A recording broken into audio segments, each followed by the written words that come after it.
Hello, and welcome to the Mommy Escape Time podcast. I am Lauren, your host, and I have a 1-year-old son. I started this podcast for any mother who might feel alone in their journey through motherhood. Becoming a mom is hard no matter how you get there, and this podcast is about the mom stuff that comes up in our lives.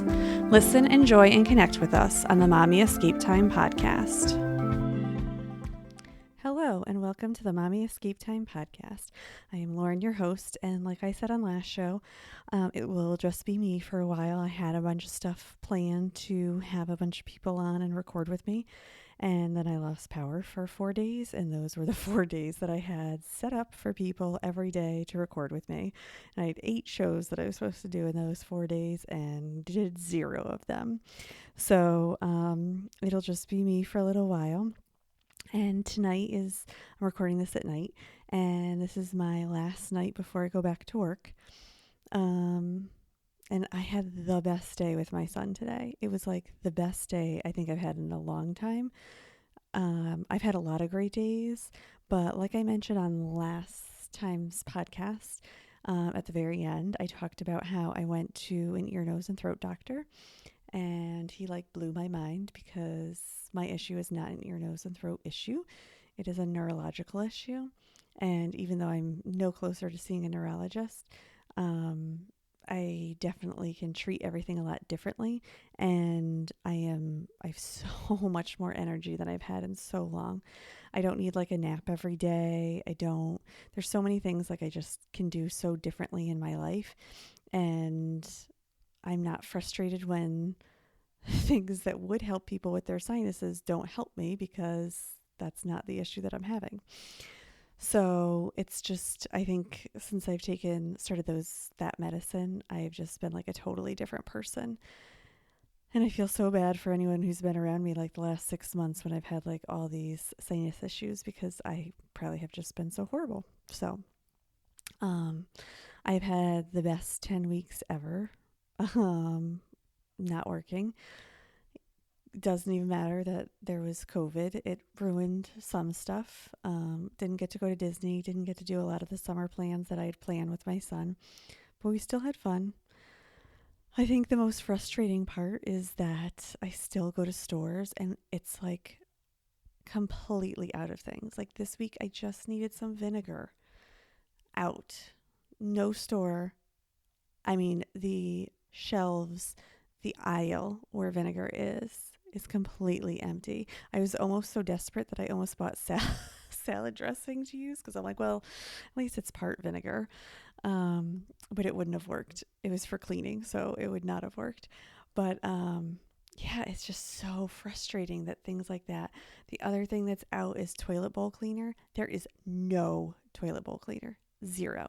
Nothing. Absolutely nothing. Again, I was trying to use vinegar, but that was out also. So I don't love dumping just bleach down my toilets, because we have septic. So I try not to just dump the bleach down there. At least the bleach gel, that's a little different. So I don't know what we're going to do, but whatever.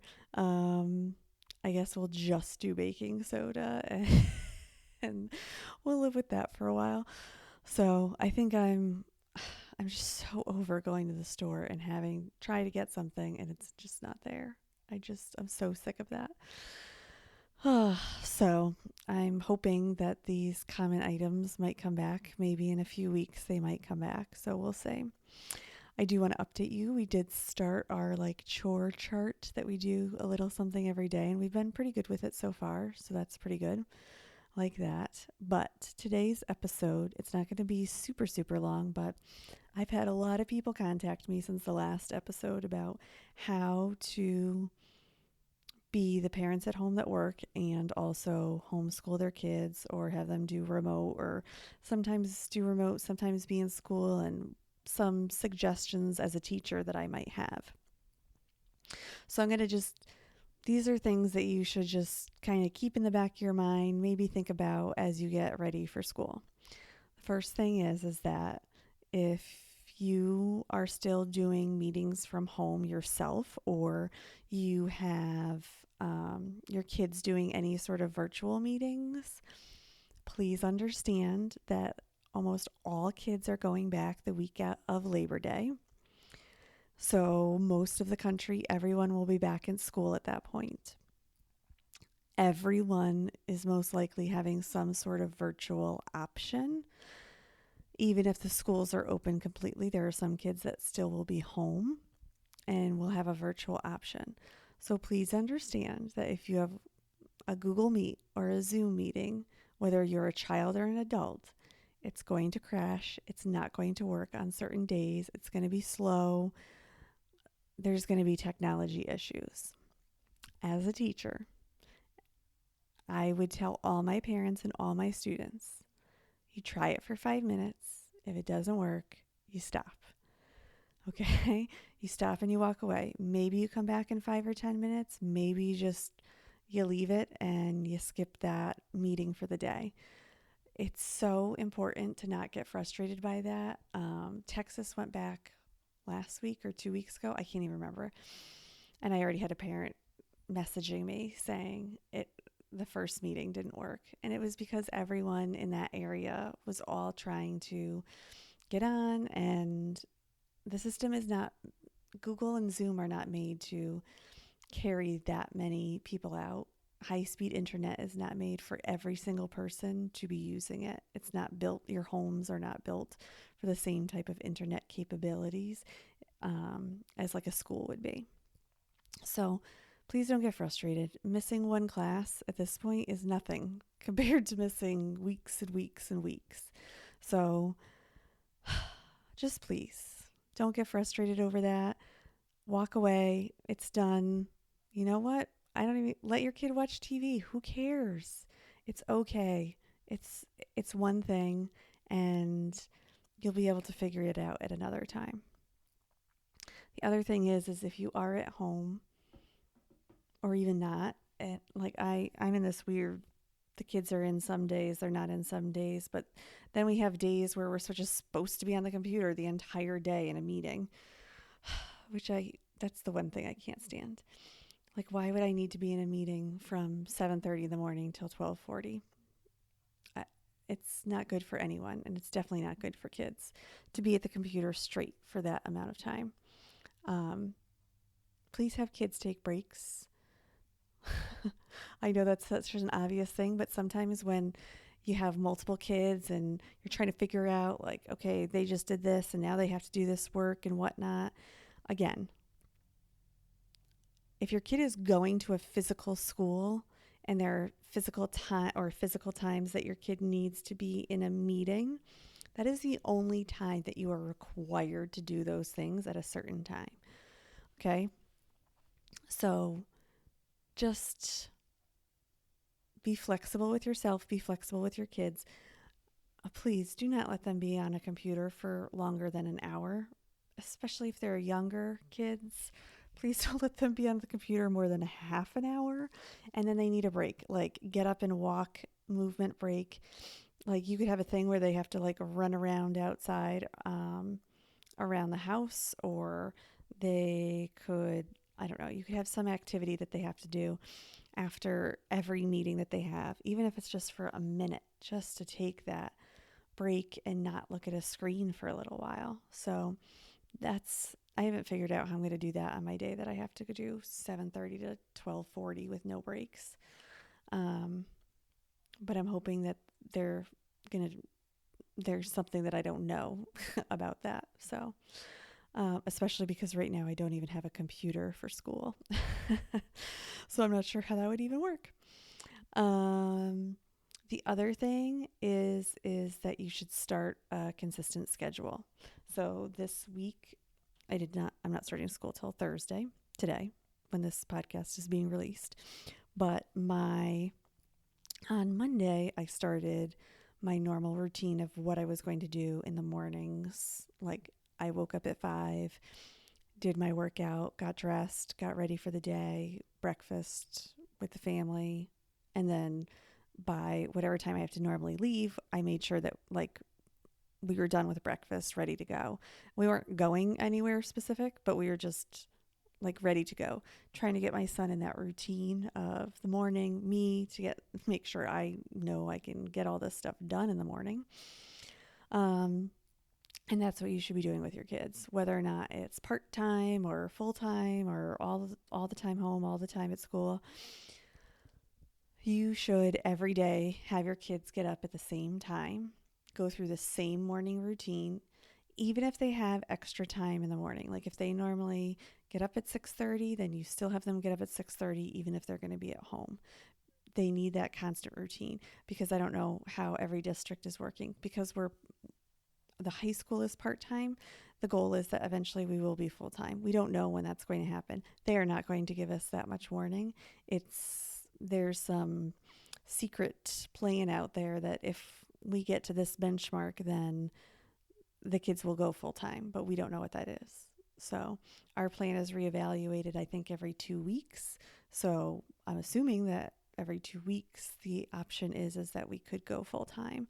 And again, even if we do go full time, I don't know what happens after that, if that plan is reevaluated every 2 weeks or if it's based on numbers or things like that. So especially the consistent morning schedule, as hard as it might be, that is one of the biggest things that will help the kids stay on track. And what you can do is, like, if they are home, you get them up at whatever time they would normally have to get up for if they were going to go to school.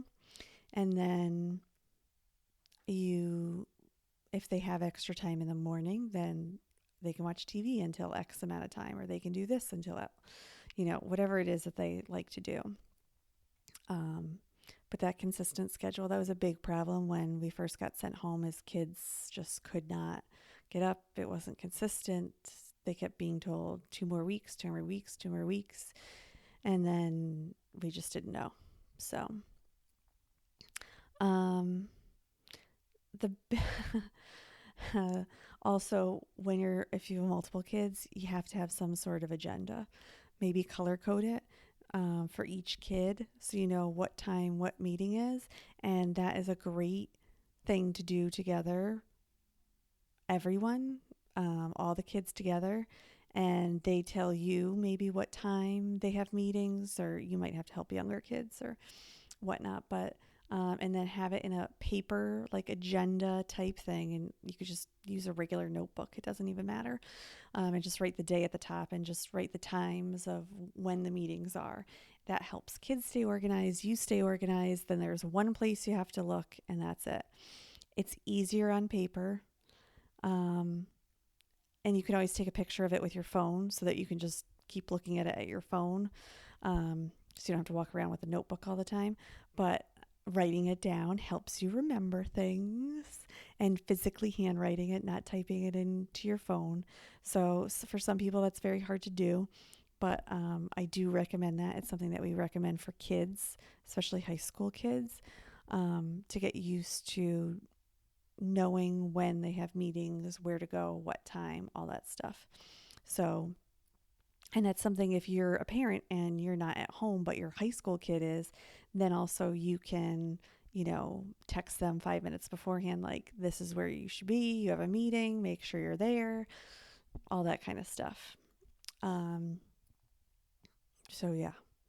Um, it's totally okay. It's totally okay. If your kid isn't getting it, you can't explain it to them, and you have to stop if you're doing work. One of the hardest things, I teach high school math, so a lot of parents will come in and say, well, I don't do math, so they have to get it from school. And that was one of the biggest issues we had with math, is that parents would say, well, I can't help them because I don't know how to do this math. That's totally fine. You don't need to know how to do what we're doing at school. A lot of this math is math that you're not doing anymore in your daily life, or you're doing it in a way that you understand it. And in math, sometimes we have to teach it a very specific way. Totally fine. So you stop, and it's okay. And then you have, depending on the age of your child, you email the teacher and say, you know what? Can't do this. We need a little extra help. Someone needs to help him or her for a little bit, and wipe your hands of it, stop it for wherever you are, and take a break.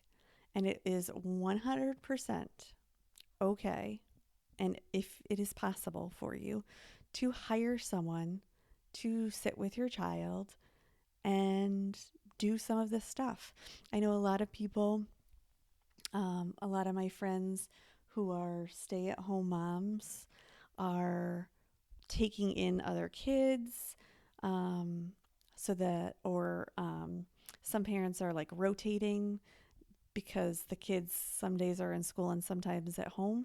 So parents are saying, like, Tuesday we'll take, my kid and two other kids, and then we'll kind of monitor them at our house, and then rotating through. So it's not um, you don't have to be responsible for your kid every day on their work.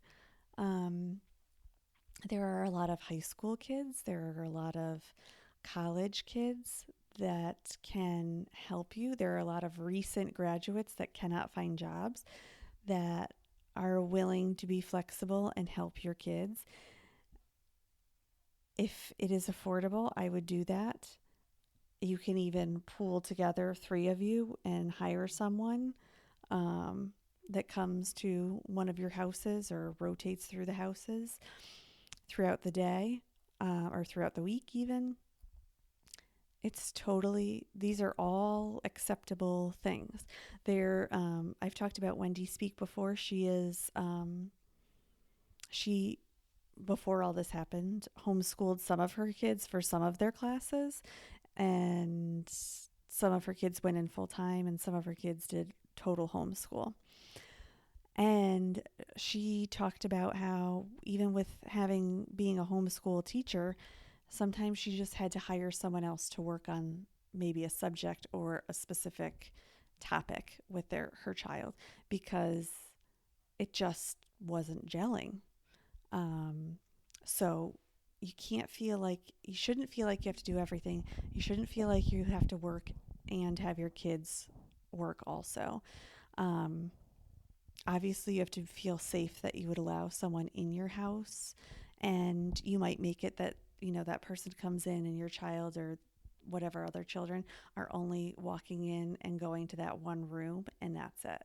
And maybe part of the kids' days are cleaning, everything that people sit on all day, or the table and the bathroom and everything like that.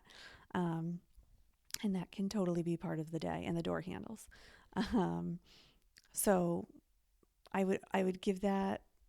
Um, I've been asked, I've been asked by a bunch of people, some in my neighborhood, some of my parents asked me to not teach this year and to take their kids for the full year, and I easily could have made more money doing that. It makes life a little complicated with teaching and years and stuff like that. So I did not do it. I thought about it a lot. There are so many, and who knows? I'm not turning it down 100% yet. Who knows how this year is going to go, or the school year, anything like that. But for right now, I need to go in and teach and help the greater amount of kids that I can, for right now, especially because I teach very specific things. So finding a replacement for me in a public school would be hard, because I don't know how to explain what I teach, but some of the things I teach, I am one of the only people that could take the wide scope of students that I take and teach them. Many teachers can do it, but they have not done it before, and this would not be the time for them to try it. So we are trying to work on everyone's strengths, and one of my strengths in teaching is that I can take a wide range of students and make it work for all of them. So that's why I'm going back full time. If I will be totally honest, if I had a student in kindergarten, I would not send them to school. I'm not afraid that my child would get COVID or spread COVID or anything like that. My concern is that if my child is starting school, that is not how I want my child to start what they think school should be like. I do not want them to think that they cannot play with other kids, touch other kids, work with other kids, go near other kids. That is not something that I want ingrained in my child starting education. I don't think people realize how important K through 3 schooling can be. And that is where like so much learning and development and interactions with peers continues for the rest of your life. And I don't want to say that there's no growth after that, but the foundational skills are in those K through 3 years. So I would not send my kid. I would definitely stay home. I would definitely have a cohort of kids. I would take a minimum of 3 other kids with my child, and I would homeschool them for the whole year. And that's what I would do if I was in kindergarten. If my child was going into kindergarten, there is absolutely no way that I would send my kid. Although before even all of this happened, I also have said that I wanted to homeschool my kid for kindergarten. So I don't know. I don't know if this makes it any different, but my reason isn't about an illness. My reason is I want my child to be able to have a typical kindergarten experience if that is where they're going. I don't know how this is all going to look, 5 years from now for kids or 10 years from now for kids. So it's hard to make that decision, but I know if I did not send my kid to kindergarten right now, that I couldn't be doing them any more harm. And I know I have the advantage of being a teacher, and I have taught kindergarten before. So, and obviously, if I only had 3 other kids, that would be like the best class I've ever had in my entire life. So, that is what I would do. I would make my high school kids, if he was in high school, I'd make him go. If he was in middle school, I'd probably make him go. And I would have to know what kind of kid he was if he would go for 4, 5, or 6, or 4 or 5. I don't know. I don't know. Maybe middle school, depending on what it looked like. I don't know. If it was the first year of middle school, maybe not. I don't know. Good luck, parents. Whatever your decision is, also, last thing, whatever your decision is, you made it. You're making it in the best interest of your child.